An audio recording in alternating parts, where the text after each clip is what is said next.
Welcome to another episode of Local Hour on LSD Studios with me, Andrews Martin. It was a big match, Democracy Cup.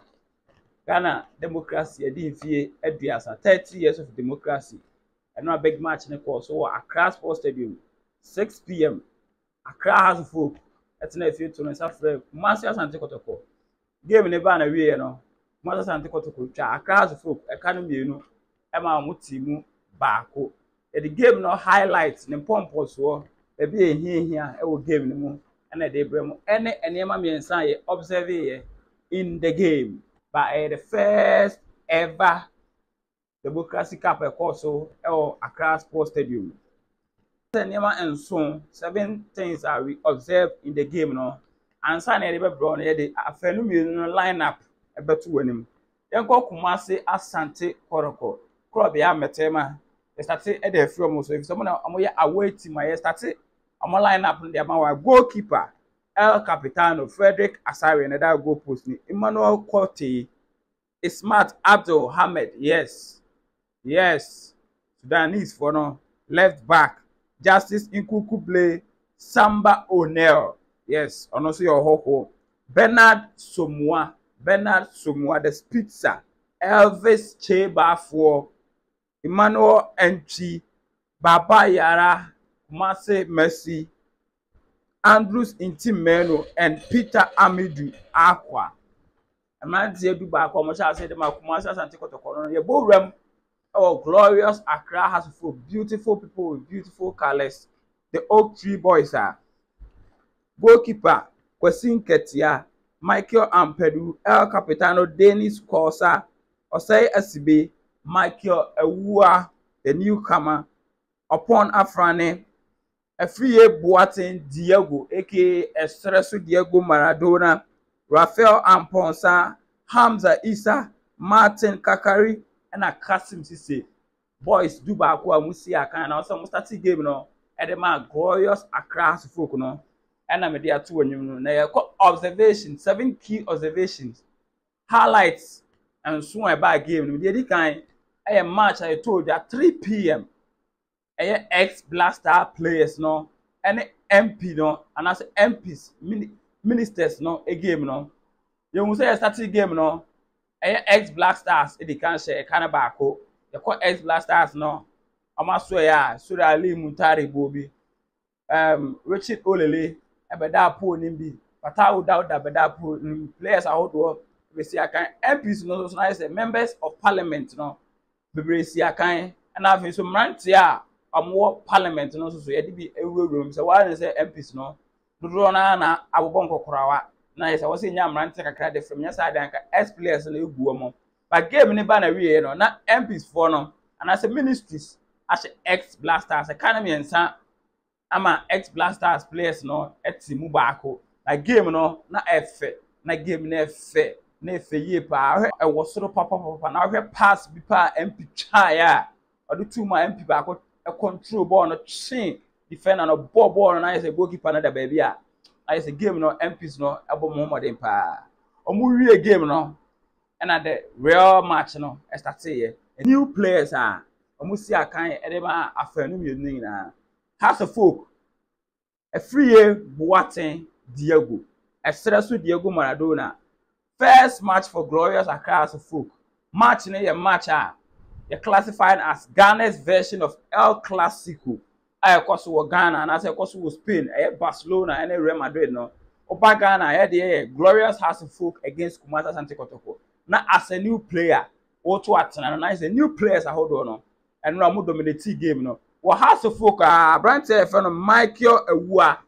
No so free nation FC sa one so na asamoah Boatin and as a free Boatin Diego as a free eba House of Folk I say Michael Ewua so si akan bia ono so when disappointed all those House of Folk lose no na Abrante na modern e wo soro papa na say season be rem no Abrante na so betimi aboa glorious Accra House of Folk eba Kumasi Asante Kotoko a Abrante friend Ismat Abdul Hamid Ismat Abdul Hamid or started game no afen so Abrante friend Emmanuel Enchi former great Olympics and also started game name Kumasi Asante Kotoko Samba O'Neil. Samba O'Neil. And also Shasia, Edema Kumasa Santikotoko, and also a newcomer. After Medical Emmanuel entry. Samba O'Neil, Smart Abdul Hamid. Later in the game, and also, you say Abrantia, Yafeno, Yusuf, Yakub, and so by giving him. But after the game, no, Abrantia found Samba O'Neil, no, and then man of the match. Man of the match. I said newcomers, no, ever dominating game, no, Edema, a democracy cabinet, but newcomers on board, no, Edema, Fenimiano, or more dominating game, no. Abrantia found Samba O'Neil.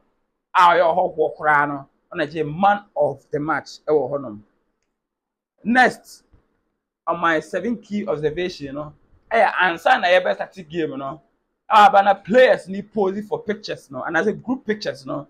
Me who say Kumasi Asante Kotokomante, you know, at the banner be a group picture, a Kamakuma, a Tomakuma, so I was see a gumi, Coach Ogum, and another picture, no, if I know home.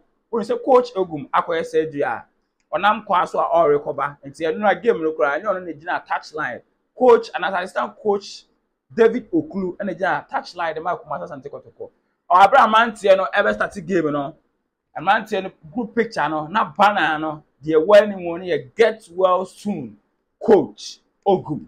I said, Kumasa and Tekotoko Mantiano, a pay tribute, Edema, Coach Ogum said, on getting well soon, now my friend, our touchline, which also Kumasa and Tekotoko Mantian, our Odosun Kumbi, Edema, Coach.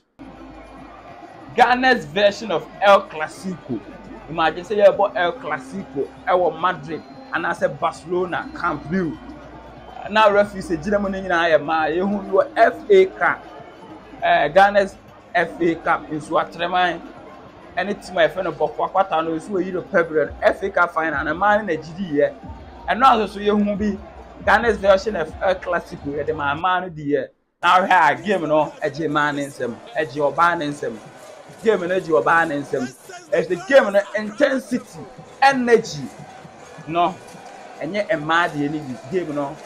Oh, Kobe, Rebecca say, yeah, mom benefit of the doubt is a mad derby. Yeah, anytime I did my benefit of the doubt, and here improvement in our game. If you are selected as referee, it doesn't matter. So you're bow, you're Bema, Ubejinema was so modern morning was so. I was who's taking command over the game. 50-50 tackles, maybe I was a corner, was all the core. Nicholas say, or Banzi, a man benefit of the doubt, David. A Ghana's version of El Clasico. It's a key observations number 3, and I say, modern mono referee, no, and a modern more form, and a modern more form, papa. Total game, no, if you hear total gaming, you ever has a fan, never come out and take out a fan. Has all those who lose, you know. Now, ball no effort. Ubia the two form ubia kotokodia pipa they call 11 now about number 8 they call 7 yeah piano to strikers now it's a game no effort compared to previous games you know and now they are not Ghana's version of El Clasico no effort when I take kotoko we there but has a focus so just ball na utum so mo two mo boas from the back e piano the come fit the query mu all those no mo create chances be there but now na game no na effort papa na game no effort compared to the previous games I know it's in both tinko no and now they need that form players the composure na wo form munya ntobo ase pia the free actually the ban finfin no the query mu enti enra otoko we na dey ba na has game na effort otoko so game no na effort papa observation number 4 the bia ye bo encrement and I say you bought encrement for no a ball machi say a band games are among share but blaster game go on na say e wo form but enra you be soronko we be say na a free gate and I say be a free gate e ma man for there but you be soronko na crowd no na doso papa na doso e do ma ko pie park na so no na so ani na doso you porcupine tertiary or on baby akuma Asante Kotoko biano I know with Kotoko achi you the supporters union of Ghana supporters union I hold on you mo stadium ho I say no there Accra Sports Stadium fans no ekwo papa was say bo omo abaso e wo honom the tactical prowess of Kumasi Asante Kotoko technical bench and run coach David Okuro or say Kumasi Asante Kotoko to say there a ban El Clasico media Kumasi Asante Kotoko a state of dominance over Accra House of Folk. Since the term Kotoko share House of Folk back to back 3-2 and a 2-0. Voila. Back to back, Nina or she go, Mukwela or she go. I said, since the term there, Kumasi Asante Kotoko the double over Accra House of Folk. It's here no near saying a House of Folk beat me at 10 things around. But still, Coach David Okuro, technically, he was better than Ouattara House of Folk coach, you know. When he changes substitutions away, our brother started game with Kumasi Asante Kotoko taking the lead through a penalty kick. A branch defended Justice in Kuku Blade, a share first goal. Am I a call halftime? You call halftime, you know. Ouattara says, Emma House of Folk through Diego Maradona, a free Boateng, but take an and Sana. A branch I found a buyer, Nyabo Big Chatuma, Peter Amadou Aqua. A boy and I say that name nice at Snakasa. Our brother Kumasi Asante Kotoko, taking the lead up our head so Abaji Capna. And I say, Coach, technically, David Okuro now Obro Ouattara. So, and the substitutions, player selections, players new communication on the field. I'm already saying Kumasi Asante Kotoko add the new players 3 and a starting game is Smart Abdul Hamid. Elvis Chebafo and Emmanuel Entry and so some players 3 but she Kumasi Asante Kotoko team no as many players no as you kind that all those who are training bear be mobile you know my training bear once but we game now as a players no must see kind as a last season now players no and no must see kind as a system and David Okuro adapted the man Kotoko Mante you know na bro House of Folk Mante no so be 18 and game no after the game no Kumasi Asante Kotoko any game, the key observations so it be no. Imagine first El Clasico, and as first Koroko has game. Away, and you're in front of Kumasi supporters who away in Accra. Now, once I am Ghana info, we are foreigner. Now what ba no be see a kind.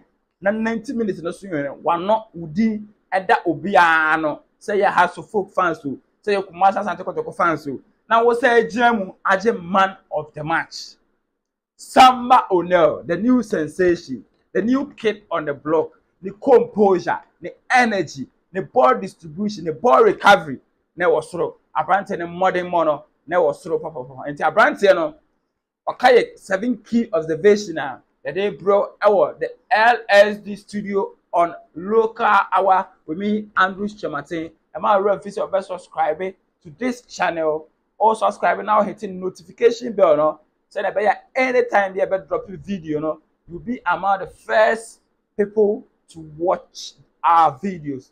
Thank you for sticking and staying with us and na stadium nika. After the game, Koroko players, celebrations are hot echo. So you're doing now so at the amount on LSD Studios with me, Andrews Kwaku Chematin. My rev is over from a kick.